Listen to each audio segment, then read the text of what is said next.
Hello po, welcome sa ating Empowering OFWs. And sana po kung nai-inspire kayo ng mga stories na sinishare namin sa inyo, sana lang po i-like and i-share po ninyo para sa mga kababayan natin. Actually, yung program na ito is just dedicated sa kababayan nating OFW around the world. So sana po matulungan nyo kami sharing itong program na ito. And today, meron po tayong special guest na gusto namin na tuklasin yung story. So, samahan niyo po kami. Sana mapanood niyo simula ngayon hanggang sa pagtatapos ng program na ito. And kasama po natin, ano pong pangalan ninyo? Maureen Kalumag po. Ma'am Maureen, taga saan po kayo sa Philippines? Cagayan Valley. Cagayan Valley. And gano'n na po kayo katagal na nag-work abroad?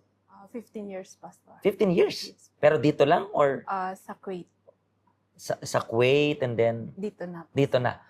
And ilang years po kayo sa Kuwait? 4 years, Pastor. 4 years and then dito 11 years. 11 years na napamat pa tayo ngayon. But anyway, so within itong sabi natin more than 15 years na nag-work ka abroad, I believe meron ka ng napakaraming kwento, napakaraming problema na napagdaanan within 14 years. Marami ka ng mga challenges na napagdaanan rin. Marami ka na rin tagumpay na napagdaanan, celebration, and pagluha. Lahat, mixed emotion yan. So, ano po yung isang situation sa buhay mo na, while working abroad, na para sa'yo, pwede mong ma-share na unforgettable experience mo ninyo? Yung previous employer ko po. Kasi, yung bata, parang meron siyang sakit na hindi siya normal. Pero pag kinakausap mo naman siya, okay siya. Ano yun? Parang autism, parang ganun, sabi nila. Opo. And ilang taon tong batang ito? 3 years old, Pastor. 3 years old. Bakit naging challenging yan para sa'yo? Kasi lagi niya akong sinasaktan. Kinakalmutan niya ako, kaya biglan na lang niya akong sinasampal. Ganun. Tapos yung nanay naman niya, parang laging nang mainit yung ulo. Pero nung una ako sa kanila, okay naman yung, yung mga amo ko. Pero nung mag 4 months na ako sa kanila, doon na parang nagbabago na sila sa akin. Tumagal ka sa kanila ng mga ilang 2 years po. 2 taon? Oo, So parang na-finish mo lang yung contract Oo, talaga. Pastor. So after 4 months na parang nag-iiba siya ng ugali, paano mo siya hinandle?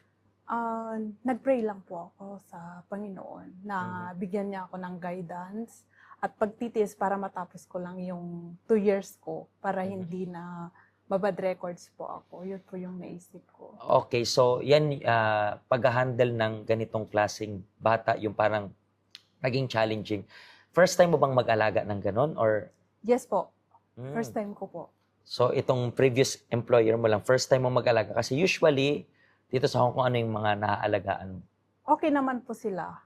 Mga bata rin? Mga bata rin. So Pastor. talagang parang mahilig ka na rin mag-alaga ng bata, parang Opo, ganon? Pastor. Oo. Kasi as of now, bata rin yung inaalagaan mo. So, Pastor. fine, meron kang naalagaan ng ganyan, naging challenging yan para sa inyo. Ang way lang is parang tiniis mo lang talaga. Oo, Pastor. And gano'n ka na po katagal napunta dito sa health center? Gano'n ka na 2 katagal? years. 2 taon pa lang. So, parang itong previous employer mo yun, di ba? Yung pag-attend mo. Opo. So pumunta ka dito sa health center with that issue. Dati po, nag-attend na po ako dito pero nag-stop lang po. Pero yung pagbabalik mo is ito lang ring Yung previous. itong previous. Yes. Pero bakit ka nag-decide? Sabi mo nga, na-try mo na rin naman. Ba't ka nag-decide na bumalik?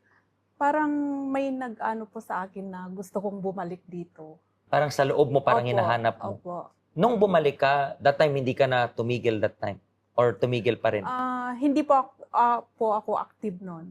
May pumupunta po ako hindi every Sunday kasi nag-OT po ako ng every other Sunday po sa kanila kasi parang- yun po yung gusto nila. So, nag-alternate ka, pero kapag available, talagang pupunta ka rin Opo, dito. opo. And sa pag-handle ng ganitong bagay, siguro, I believe, especially dito sa Hong Kong, alam natin na marami tayong kababayan dito na ang hinahandle rin is ganyang situation.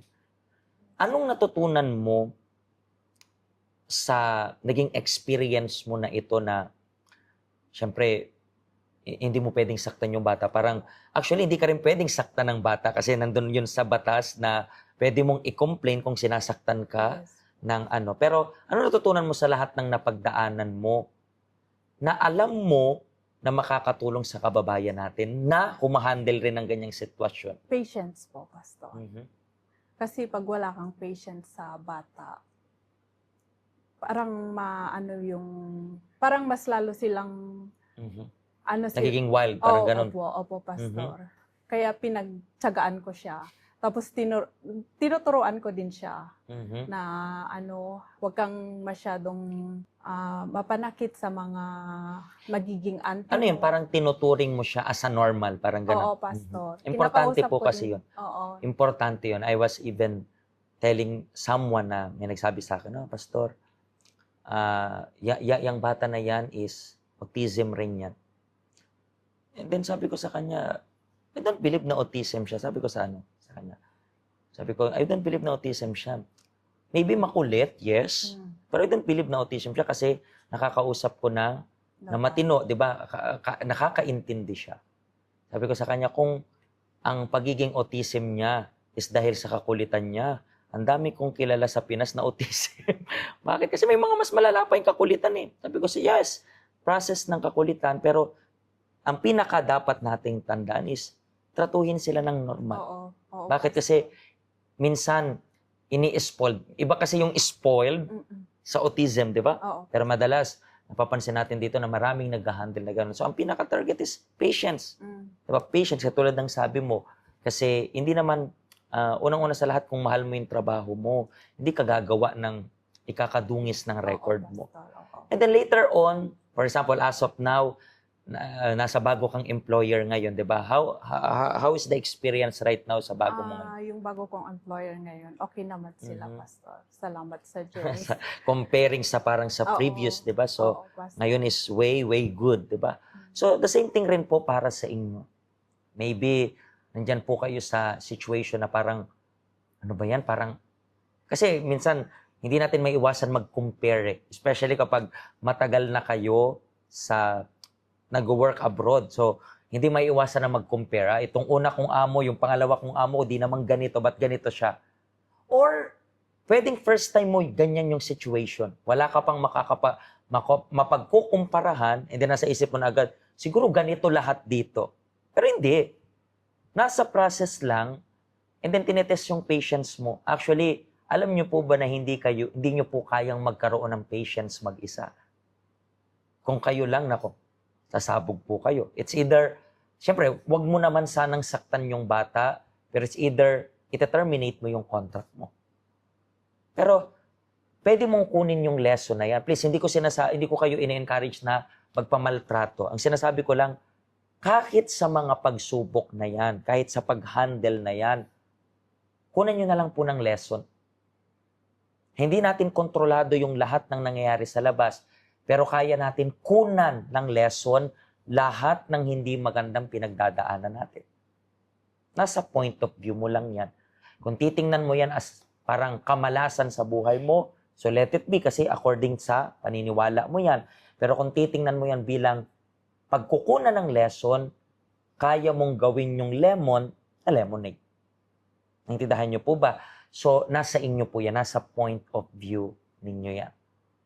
Maraming salamat po sa pag-share ninyo ng story and hopefully, makaabot ito sa mga kababayan natin na nag-i-struggle, alagaan, patience, at kung kailangan nyo po ng mas mahaba pang patience, kailangan nyo po ng Espiritu ng Diyos. At dito sa Help Center, lagi nating iniimbita yung Espiritu ng Diyos na pumasok para sakupin kayo nitong patience na to. Thank you very much po and I believe marami tayong naabot na kababayan natin na pinagdadaanan ito. Maraming salamat rin po sa inyo at hanggang sa susunod na episode. Once again, God bless you po.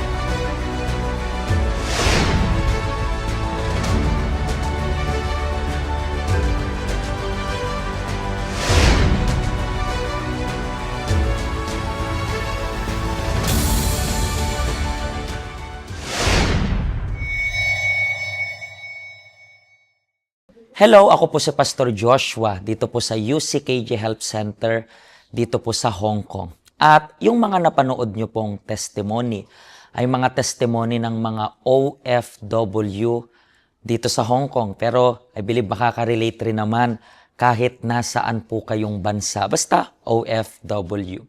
Ang health center po natin ay walang pinipiling religion. Base na rin po sa name, Health Center. Kung kailangan nyo po ng karagdagang information, nandito lang po sa baba lahat ng information na kailangan ninyo. Kontakin nyo lang po kami at magiging masaya po kami na matulungan ka, ma-assist ka, nasaan man po kayong bansa. Pagpalain po kayo ng Diyos.